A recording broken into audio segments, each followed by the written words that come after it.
Hi hello ನಮಸ್ತೆ ಎಲ್ಲರಿಗೂ ಇನ್ಫಾಮೀಡಿಯಾ ಜಗತ್ತು ಚಾನಲಿನ ಮತ್ತೊಂದು ವಿಡಿಯೋಗೆ ಸ್ವಾಗತ ಸುಸ್ವಾಗತ. ಸ್ನೇಹಿತರೆ, ಎಲ್ಲರೂ ಹೇಗಿದ್ದೀರಾ? ಎಲ್ಲರೂ ಚೆನ್ನಾಗಿದ್ದೀರಾ ಅಂದ್ಕೊಂಡಿದ್ದೀನಿ. ನಾನು ಕೂಡ ತುಂಬಾ ಚೆನ್ನಾಗಿದ್ದೀನಿ. ಎಲ್ಲರೂ ಚೆನ್ನಾಗಿದ್ದೀರಾ ಅಂದ್ಕೊಂಡು ಭಾವಿಸ್ಕೊಂಡು ಇವತ್ತಿನ ಒಂದು ವಿಡಿಯೋನ ಶುರು ಮಾಡಿಬಿಡೋಣ. ಇವತ್ತಿನ ಒಂದು ವಿಡಿಯೋದಲ್ಲಿ ಮೇ 16ನೇ ತಾರೀಕು 2026ರಿಂದ ಮೀನರಾಶಿಯವರಿಗೆ ಏನೆಲ್ಲ ಬದಲಾವಣೆಗಳು ಕಂಡು ಬರಲಿದೆ, ಯಾವುದರ ಬಗ್ಗೆ ಎಚ್ಚರಿಕೆ ವಹಿಸಬೇಕು ಅನ್ನೋದನ್ನ ಕಂಪ್ಲೀಟ್ ಆಗಿ ಇದೇ ವಿಡಿಯೋದಲ್ಲಿ ತಿಳಿಸ್ಕೊಡ್ತಾ ಹೋಗ್ತೀನಿ.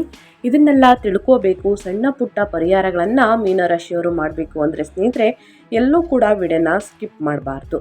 ಅಂದರೆ ವಿಡಿಯೋನ ಕಟ್ ಮಾಡಿ ಓಡಿಸ್ಕೊಂಡು ಹೋಗಿ ನೋಡ್ತೀರಾ, ಇದು ಫುಲ್ ಇನ್ಫಾರ್ಮೇಷನ್ ಅರ್ಥ ಆಗಲ್ಲ.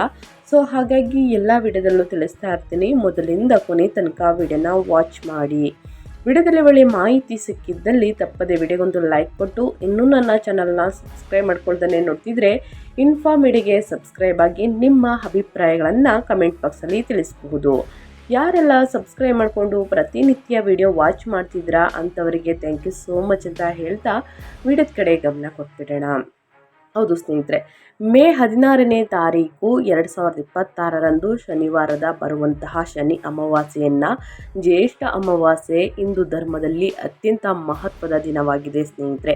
ಈ ದಿನದಿಂದ ಮೀನರಾಶಿಯವರು ಏನೆಲ್ಲ ಅದೃಷ್ಟದ ಫಲಗಳನ್ನು ನಿಮ್ಮ ವ್ಯಾಪಾರದಲ್ಲಿ, ವ್ಯವಹಾರದಲ್ಲಿ, ಹಣಕಾಸಿನಲ್ಲಿ, ವೃತ್ತಿ ಜೀವನದಲ್ಲಿ, ಉದ್ಯೋಗದಲ್ಲಿ ಮತ್ತು ನಿಮ್ಮ ಹೆಲ್ತಲ್ಲಿ ಏನೆಲ್ಲ ಬದಲಾವಣೆಗಳು ಕಂಡು ಬರಲಿದೆ, ಯಾವುದರ ಬಗ್ಗೆ ಬಹಳಷ್ಟು ಎಚ್ಚರಿಕೆ ವಹಿಸಬೇಕು ಅನ್ನೋದನ್ನ ಇದೇ ವಿಡಿಯೋದಲ್ಲಿ ತಿಳಿಸ್ಕೊಡ್ತಾ ಹೋಗ್ತೀನಿ.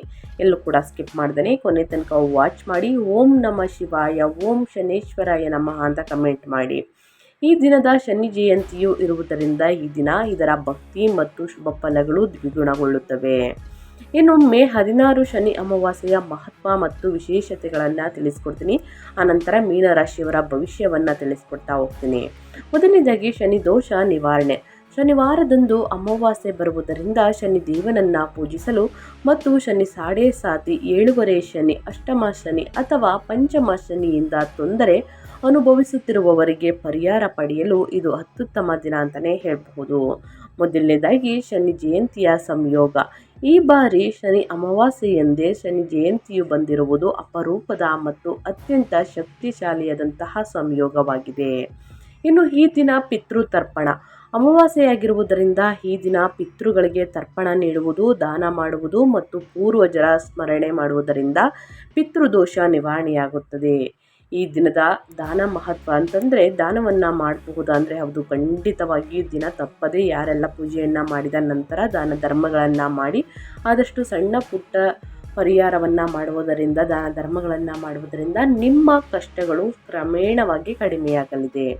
ಈ ದಿನ ಕಪ್ಪು ಎಳ್ಳು, ಕಬ್ಬಿಣದ ವಸ್ತುಗಳು, ಎಳ್ಳೆಣ್ಣೆ, ಕಪ್ಪು ಬಟ್ಟೆ ಮತ್ತು ಛತ್ರಿಗಳನ್ನು ದಾನ ಮಾಡುವುದರಿಂದ ಶನಿದೇವನ ಕೃಪೆ ಲಭಿಸುತ್ತದೆ.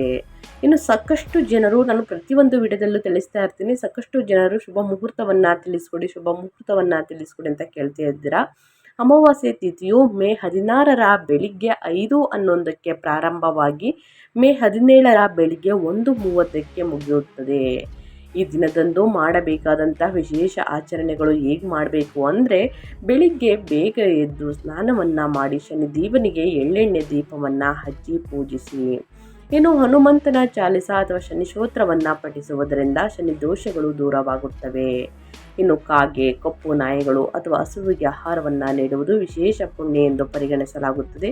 ಬಡವರಿಗೂ ಕೂಡ ಕಪ್ಪು ಎಳ್ಳು, ಸಾಸಿವೆ ಎಣ್ಣೆ, ಕಪ್ಪು ಬಟ್ಟೆ, ಛತ್ರಿ, ಕಬ್ಬಿಣದ ವಸ್ತುಗಳನ್ನು ದಾನ ಮಾಡಿ ನಿಮ್ಮ ಜೀವನದಲ್ಲಿರುವಂತಹ ಸಕಲ ಸಮಸ್ಯೆಗಳೆಲ್ಲವೂ ಕೂಡ ಏನೇ ಇದ್ದರೂ ಕೂಡ ನಿವಾರಣೆಯಾಗಲಿದೆ. ಈ ವರ್ಷದ ಶನಿ ಅಮಾವಾಸ್ಯೆಯು ವಿಶೇಷವಾಗಿ ಕೆಲವು ರಾಶಿಗಳಿಗೆ, ಉದಾಹರಣೆಗೆ ಹೇಳಬೇಕು ಅಂತಂದರೆ ಒಂದು 3-4 ರಾಶಿಯವರೆಗೆ ಸ್ನೇಹಿತರೆ ವೃತ್ತಿ ಪ್ರಗತಿ ಮತ್ತು ಆರ್ಥಿಕ ಲಾಭವನ್ನು ತರುತ್ತದೆ. ಒಟ್ಟಾರೆಯಾಗಿ ಅಮಾವಾಸ್ಯೆಯ ದಿನದಿಂದ ಏನೆಲ್ಲ ಅದೃಷ್ಟದ ಫಲಗಳನ್ನು ಗಳಿಸಲಿದ್ದೀರಿ ಅನ್ನೋದನ್ನ ಕಂಪ್ಲೀಟಾಗಿ ತಿಳಿಸ್ಕೊಟ್ಟಿದ್ದೀನಿ ಸ್ನೇಹಿತರೆ. ಅದೇ ರೀತಿ ಏನೆಲ್ಲ ಅದೃಷ್ಟದ ಫಲಗಳನ್ನು ಕೂಡ ಗಳಿಸಲಿದ್ದೀರಿ ಅನ್ನೋದನ್ನ ತಿಳಿಸ್ಕೊಡ್ತಾ ಹೋಗ್ತೀನಿ. ಎಲ್ಲೂ ಕೂಡ ಸ್ಕಿಪ್ ಮಾಡ್ದೇ ಕೊನೆಯ ತನಕ ವಾಚ್ ಮಾಡಿ. ವಿಡಿಯೋದಲ್ಲಿ ಒಳ್ಳೆ ಮಾಹಿತಿ ಸಿಕ್ಕಿದ್ದಲ್ಲಿ, ಈ ವಿಡಿಯೋ ಯೂಸ್ಫುಲ್ ಅನಿಸಿದ್ದಲ್ಲಿ ದಯವಿಟ್ಟು ವಿಡಿಯೋಗೆ ಲೈಕ್ ಮಾಡೋದನ್ನ ಮರ್ತಿದ್ರೆ ಲೈಕ್ ಮಾಡಿ. ಹೌದು ಸ್ನೇಹಿತರೆ, ಒಟ್ಟಾರೆಯಾಗಿ ಹೇಳಬೇಕು ಅಂದರೆ ಮೀನರಾಶಿಯವರಿಗೆ ಮೇ 16ನೇ ತಾರೀಕಿಂದ ಶನಿ ಅಮಾವಾಸ್ಯೆಯಿಂದ ಪ್ರಮುಖ ಮುಖ್ಯಾಂಶಗಳನ್ನು ತಿಳಿಸಬೇಕು ಅಂದರೆ ಸಾಕಷ್ಟು ಬದಲಾವಣೆಗಳನ್ನು ನೋಡಲಿದ್ದೀರಿ. ಈ ಸಮಯದಲ್ಲಿ ಗ್ರಹಗಳ ಸಂಚಾರ ಮತ್ತು ಗ್ರಹಗಳ ಸ್ಥಾನ ಬದಲಾವಣೆಯಿಂದ ಒಂದಲ್ಲ ಒಂದು ರೀತಿಯಲ್ಲಿ ಬದಲಾವಣೆಯನ್ನು ಪ್ರತಿಯೊಬ್ಬ ರಾಶಿಯವರು ನೋಡಲಿದ್ದೀರಿ. ಅದರಲ್ಲಿ ಮೀನರಾಶಿಯವರು ಒಬ್ಬರು ಅಂತಲೇ ಹೇಳಬಹುದು. ಹಾಗಿದ್ರೆ ಮೀನರಾಶಿಯವರು ಸ್ನೇಹಿತರೆ ಏನೆಲ್ಲ ಅದೃಷ್ಟದ ಫಲಗಳನ್ನು ಗಳಿಸಲಿದ್ದೀರಿ ಅಂದರೆ ಪ್ರಮುಖ ಮುಖ್ಯಾಂಶಗಳ ಬಗ್ಗೆ ಹೇಳೋದಾದರೆ, ಮೀನರಾಶಿಯವರಿಗೆ ಈ ತಿಂಗಳು ಮೇ 2026 ಆರ್ಥಿಕ ವೃದ್ಧಿ, ವಾಕ್ ನಿಯಂತ್ರಣ ಅಂತಲೇ ಹೇಳಬಹುದು. ಮೇ ದ್ವಿತೀಯಾರ್ಧದಲ್ಲಿ ಸ್ಥಾನದಲ್ಲಿ ಕುಜನು 2ನೇ ಮನೆಗೆ ಸ್ವಕ್ಷೇತ್ರ ಬಲವನ್ನು ಹೊಂದುವುದರಿಂದ ಆರ್ಥಿಕ ಪರಿಸ್ಥಿತಿ ಅದ್ಭುತವಾಗಿ ಸುಧಾರಿಸುತ್ತದೆ. ಆದರೆ ವಾದ ವಿವಾದಗಳು ಇದ್ದರೆ ಸಂಬಂಧಗಳು ಹಾಳಾಗುತ್ತವೆ. ಮಾತನ್ನು ಹತೋಟಿಯಲ್ಲಿಟ್ಕೊಳ್ಬೇಕು. ಇನ್ನು ಶತ್ರುಗಳ ಜಯ, ಧೈರ್ಯ ಹೆಚ್ಚಾಗಲಿದೆ ಅಂತಲೇ ಹೇಳಬಹುದು. ಮೇ 15ರಿಂದ ಸೂರ್ಯನು 3ನೇ ಮನೆಯಲ್ಲಿ ಸಂಚರಿಸುವುದರಿಂದ ನಿಮ್ಮಲ್ಲಿ ಆತ್ಮವಿಶ್ವಾಸ ದುಪ್ಪಟ್ಟಾಗುತ್ತದೆ. ಕೆಲಸಗಳಲ್ಲಿರುವಂತಹ ಅಡೆತಡೆಗಳು ದೂರವಾಗಿ ಕಾರ್ಯಸಿದ್ಧಿ ಉಂಟಾಗುತ್ತದೆ. ಇನ್ನು ಗೃಹ ಸೌಖ್ಯ, ಮೇ 14ರಂದು ಶುಕ್ರನು 4ನೇ ಮನೆಯಲ್ಲಿ ಗುರುವಿನೊಂದಿಗೆ ಸೇರುವುದರಿಂದ ಮನೆಯಲ್ಲಿ ಪ್ರಶಾಂತತೆ ನೆಲೆಸುತ್ತದೆ. ನೂತನ ವಸ್ತುಗಳು, ಸೌಕರ್ಯಗಳಿಗಾಗಿ ಸಂತೋಷದಿಂದ ಖರ್ಚನ್ನು ಮಾಡುತ್ತೀರಿ. ಇದು ಪ್ರಮುಖ ಮುಖ್ಯಾಂಶಗಳು ಮೀನರಾಶಿಯವರಿಗೆ. ಆದರೆ ಸ್ನೇಹಿತರೆ ಒಟ್ಟಾರೆಯಾಗಿ ಹೇಳಬೇಕು ಅಂದರೆ ಮೀನರಾಶಿಯವರಿಗೆ ಮೇ 2026ರ ಮಾಸವು ಕಳೆದ ತಿಂಗಳುಗಳಲ್ಲಿದ್ದಂತಹ ತೀವ್ರವಾದ ಶಾರೀರಿಕ ಮತ್ತು ಮಾನಸಿಕ ಒತ್ತಡಗಳಿಂದ ಉಪಶಮನ ನೀಡುವಂತಹ ಮಾಸವಾಗಿದೆ. ಜನ್ಮರಾಶಿಯಲ್ಲಿ ಕುಜ ಶನಿಗಳ ಸಂಯೋಗ ಮುಗಿದು ಮೇ 11ರಂದು ಕುಜನು 2ನೇ ಮನೆಗೆ ಸ್ವಕ್ಷೇತ್ರಕ್ಕೆ ಪ್ರವೇಶಿಸುವುದರೊಂದಿಗೆ ನಿಮ್ಮಲ್ಲಿ ಹೊಸ ಶಕ್ತಿ ತುಂಬುತ್ತದೆ. ಮೇ 15ರಂದು ಸೂರ್ಯನು 3ನೇ ಮನೆಗೆ ಕಾಲಿಡುವುದು ಒಂದು ಅದ್ಭುತವಾದ ಯೋಗ. ಈ ಸೂರ್ಯನ ಸಂಚಾರವು ನಿಮ್ಮಲ್ಲಿ ಅಪಾರವಾದಂತಹ ಪರಾಕ್ರಮವನ್ನು ತುಂಬಿ ಸಮಸ್ಯೆಗಳನ್ನು ಧೈರ್ಯವಾಗಿ ಎದುರಿಸುವಂತೆ ಮಾಡುತ್ತದೆ. ಮೇ ದ್ವಿತೀಯಾರ್ಧದಲ್ಲಿ ಶುಕ್ರನು ಕೂಡ 4ನೇ ಮನೆಯಲ್ಲಿ ನಿಮ್ಮ ಲಗ್ನಾಧಿಪತಿಯಾದ ಗುರುವಿನೊಂದಿಗೆ ಸೇರುವುದು ಗೃಹದಲ್ಲಿ ಆನಂದವನ್ನು, ಸೌಖ್ಯವನ್ನು ಹೆಚ್ಚಿಸುತ್ತದೆ.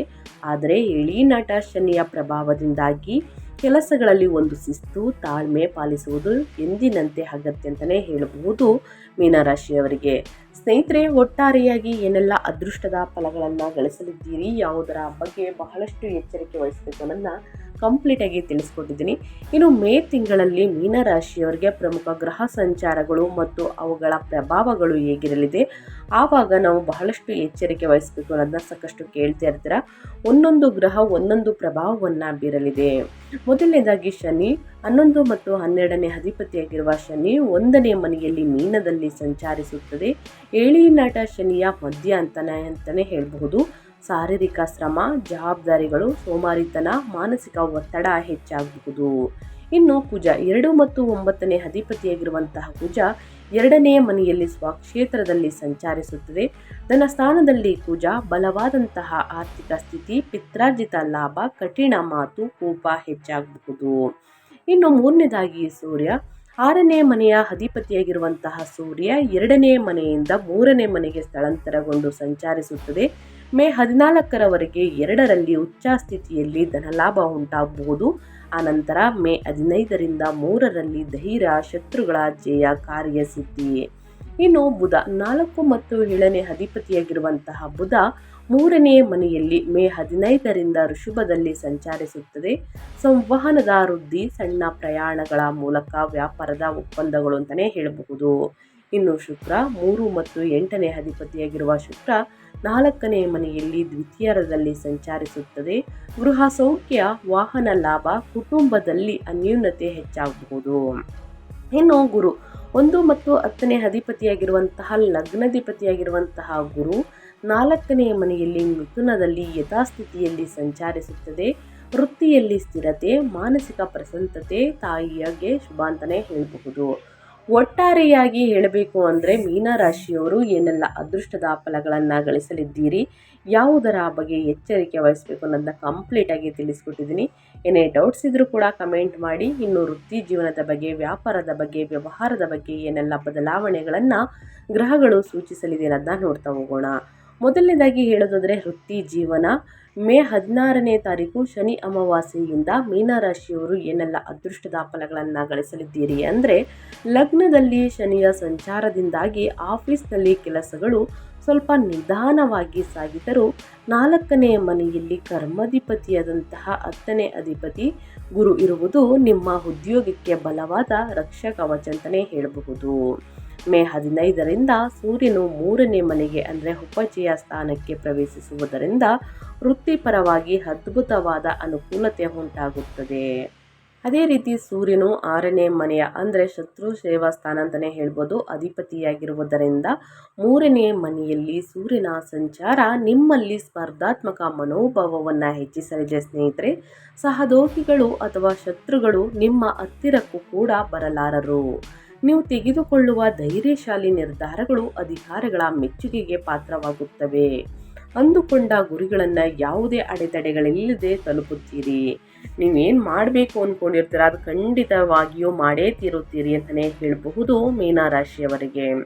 ಇನ್ನು ಮುಂದಿನದಾಗಿ ಹೇಳೋದಾದರೆ ವ್ಯಾಪಾರ ಮತ್ತು ಸ್ವಯಂ ಉದ್ಯೋಗದ ಬಗ್ಗೆ ಏನೆಲ್ಲ ಬದಲಾವಣೆಯನ್ನು ನೋಡಲಿದ್ದೀರಿ, ಯಾವುದರ ಬಗ್ಗೆ ಬಹಳಷ್ಟು ಎಚ್ಚರಿಕೆ ವಹಿಸಬೇಕು ಅಂದರೆ, ವ್ಯಾಪಾರಸ್ಥರಿಗೆ ಇದು ಬಹಳ ಉತ್ಸಾಹಭರಿತ ಅಂತಲೇ ಹೇಳಬಹುದು ಸಮಯವಾಗಿರುತ್ತದೆ.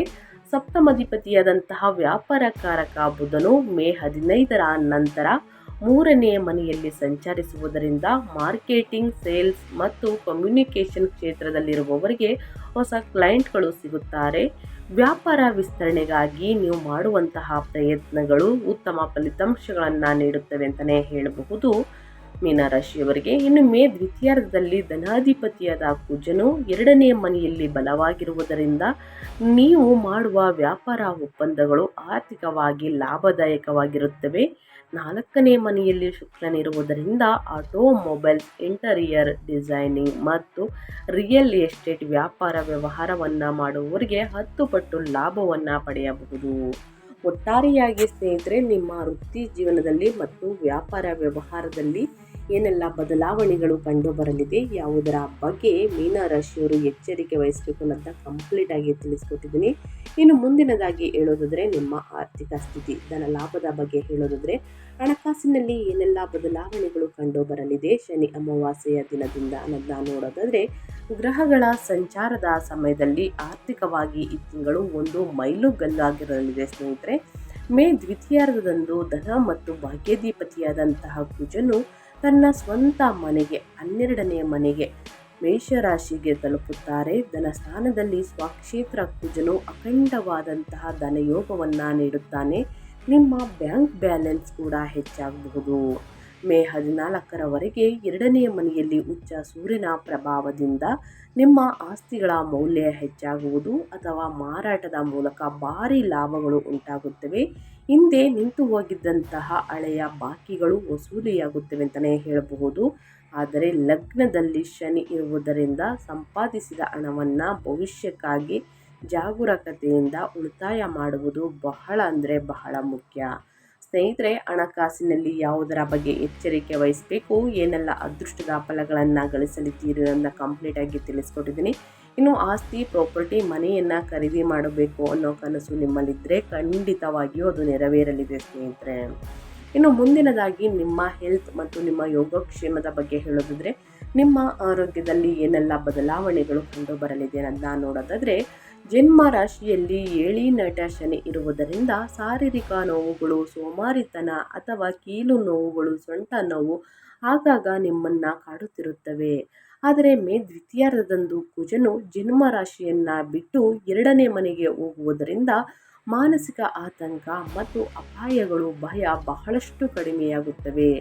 ಆದರೆ 2ನೇ ಮನೆಯಲ್ಲಿರುವಂತಹ ಕುಜ ಮತ್ತು ಮೇ 14ರವರೆಗೆ ಅಲ್ಲೇ ಇರುವಂತಹ ಸೂರ್ಯ ನಿಮ್ಮಲ್ಲಿ ಉಷ್ಣವನ್ನು ಹೆಚ್ಚಿಸುತ್ತಾರೆ. ಇದರಿಂದಾಗಿ ಕಣ್ಣುರಿ, ಬಾಯಿ ಹುಣ್ಣು ಅಥವಾ ಗಂಟಲಿಗೆ ಸಂಬಂಧಿಸಿದ ಸಮಸ್ಯೆಗಳು ಬರಬಹುದು.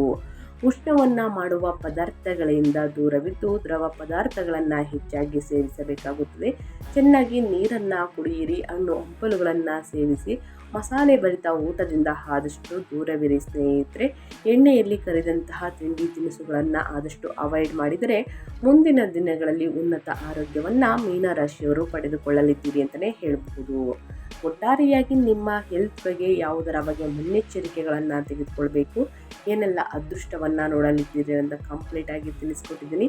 ಇನ್ನು ಕುಟುಂಬ ಮತ್ತು ವೈಯಕ್ತಿಕ ಸಂಬಂಧಗಳ ಬಗ್ಗೆ ಹೇಳೋದಾದರೆ ಏನೆಲ್ಲ ಬದಲಾವಣೆಯನ್ನು ನೋಡಲಿದ್ದೀರಿ ಶನಿ ಅಮಾವಾಸ್ಯೆಯ ದಿನದಂದು ಅನ್ನೋದನ್ನ ನೋಡೋದಾದರೆ, ಕೌಟುಂಬಿಕ ಜೀವನದಲ್ಲಿ ಈ ತಿಂಗಳು ಆರ್ಥಿಕವಾಗಿ ಸಂತೋಷವಿದ್ದರೂ ನಿಮ್ಮ ಮಾತಿನ ವಿಚಾರದಲ್ಲಿ ಅತ್ಯಂತ ಎಚ್ಚರಿಕೆ ಅಗತ್ಯ ಸ್ನೇಹಿತರೆ.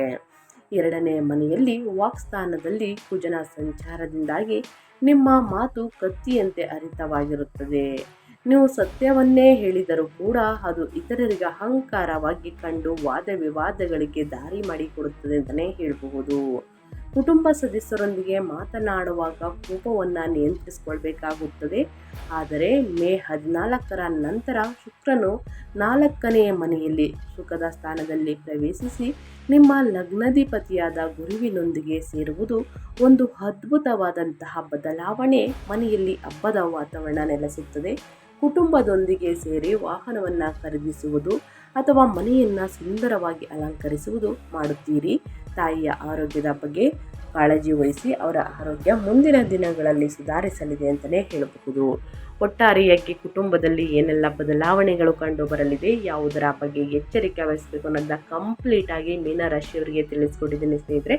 ಏನೇ ಡೌಟ್ಸ್ ಇದ್ರೂ ಕೂಡ ಕಮೆಂಟ್ ಮಾಡಿ ಅಂತ ಹೇಳ್ತಾ, ಇನ್ನು ಮುಂದಿನದಾಗಿ ಹೇಳೋದಾದರೆ ಶಿಕ್ಷಣದ ಬಗ್ಗೆ ಮೀನರಾಶಿಯವರಿಗೆ ವಿದ್ಯಾಭ್ಯಾಸದಲ್ಲಿ ಏನೆಲ್ಲ ಬದಲಾವಣೆಗಳು ಕಂಡು ಬರಲಿದೆ, ವಿದ್ಯಾರ್ಥಿಗಳಿಗೆ ಯಾವುದರ ಬಗ್ಗೆ ಮುನ್ನೆಚ್ಚರಿಕೆಗಳನ್ನು ತೆಗೆದುಕೊಳ್ಬೇಕು ಅನ್ನೋದನ್ನ ನೋಡ್ತಾ ಹೋಗೋಣ ಬನ್ನಿ. ವಿದ್ಯಾಕಾರಕನಾದಂತಹ ಬುಧನು ಮೇ 15ರಿಂದ 3ನೇ ಮನೆಯಲ್ಲಿ ಸೂರ್ಯನೊಂದಿಗೆ ಸೇರುವುದರಿಂದ ಬುಧನಿತ್ಯ ಯೋಗ ವಿದ್ಯಾರ್ಥಿಗಳ ಆಲೋಚನಾ ವಿಧಾನ ಚುರುಕಾಗಿ ಬದಲಾಗುತ್ತದೆ. ಕಳೆದ ತಿಂಗಳುಗಳಲ್ಲಿದ್ದಂತಹ ಏಕಾಗ್ರತೆಯ ಕೊರತೆ ದೂರವಾಗುತ್ತದೆ.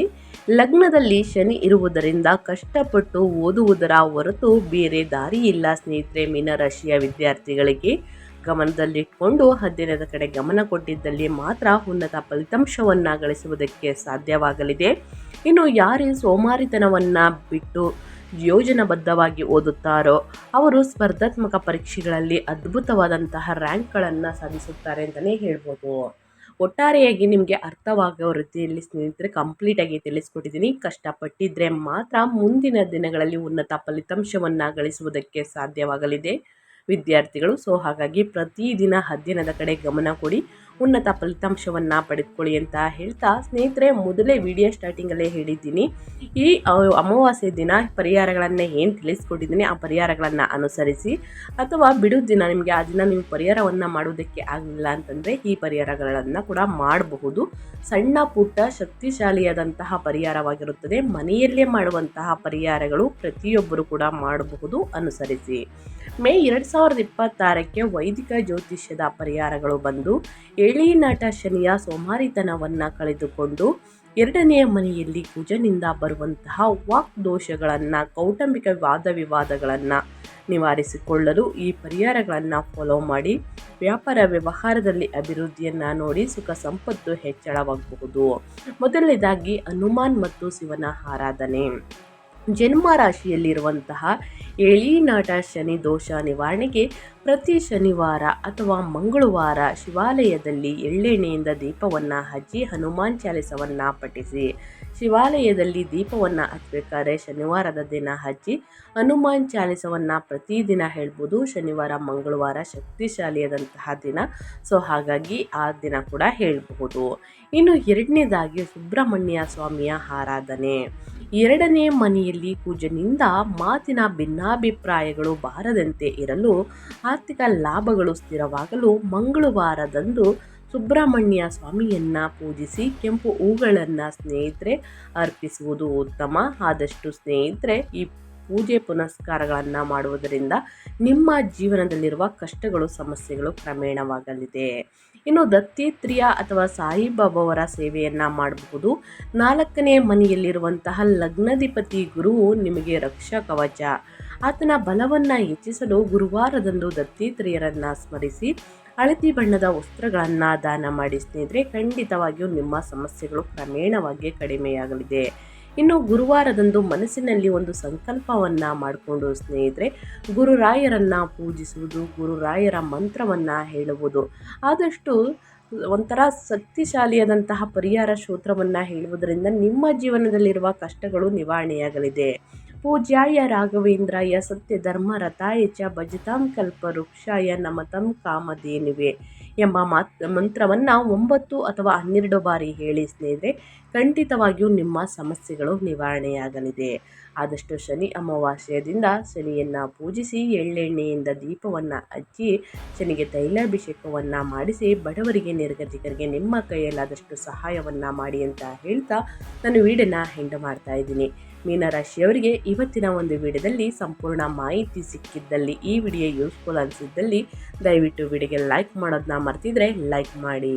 ಇನ್ನೂ ನನ್ನ ಚಾನಲ್ನ ಸಬ್ಸ್ಕ್ರೈಬ್ ಮಾಡ್ಕೊಂಡಿಲ್ಲ ಅಂದರೆ ಇನ್ಫಾರ್ಮಿಡಿಗೆ ಸಬ್ಸ್ಕ್ರೈಬ್ ಆಗಿ ನಿಮ್ಮ ಅಭಿಪ್ರಾಯಗಳನ್ನು ಕಮೆಂಟ್ ಬಾಕ್ಸಲ್ಲಿ ತಿಳಿಸಬಹುದು. ಯಾರೆಲ್ಲ ಸಬ್ಸ್ಕ್ರೈಬ್ ಮಾಡಿಕೊಂಡು ಪ್ರತಿನಿತ್ಯ ವಿಡಿಯೋ ವಾಚ್ ಮಾಡ್ತಿದ್ದೀರಾ ಅಂಥವರಿಗೆ ಥ್ಯಾಂಕ್ ಯು ಸೋ ಮಚ್ ಅಂತ ಹೇಳ್ತಾ ನಿಮಗೂ ಮತ್ತು ನಿಮ್ಮ ಕುಟುಂಬಕ್ಕೆ ತುಂಬಾ ಒಳ್ಳೆಯದಾಗಲಿ. ಮತ್ತೊಂದು ವಿಡಿಯೋ ಜೊತೆ ಮತ್ತೊಂದು ಹೊಸ ಭವಿಷ್ಯದಲ್ಲಿ ಹೊಸ ಅಪ್ಡೇಟಲ್ಲಿ ಸಿಗ್ತೀನಿ. Thank you for watching.